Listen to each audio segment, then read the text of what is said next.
An sɔngo cercle kɔnɔna jateminɛna k'a fɔ ko lakanabaliya ɲɔ ɲamɛ kosɛbɛ maramafɛn tabɔ fɛ n'an k'a ma ko jihadisu walama bandi armɛw sanga ani waati bɛɛ lajɛlen ka bi duguw kan ka taa ni u ka baganw bɛɛ lajɛlen walama ka adamadenw ka bololafɛn darakiw la walama ka siratigɛw da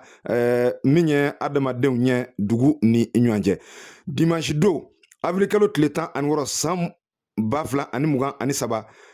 kɛrɛnkɛrɛn la dugu min n'an k'a ma ko Tinahama a ka déplacé interne n'o ye gɛlɛya ye minnu bɔ u sigiyɔrɔ ni ka na n'u ye an sɔngo du kɔnɔna na u ka denmisɛn minnu n'u taara kungo kɔnɔ ni ka taa dɔgɔ ɲini ani bin marafɛntigiw kɔni ye u minɛ ni ka taa u lasogo yɔrɔ la u ye waati jan kɛ u bolo a labanna min na o de ye u ye u labila u labilalen kɔfɛ jateminɛ na k'a fɔ ko min ye u ka baganw ani fali minnu n'u kun sigilen bɛ o toro la u y'u bɛɛ lajɛlen minɛ ni ka taa ni u ye an b'a jira la k'a fɔ ko nin waati na min ye an sɔngo cercle kɔnɔna ye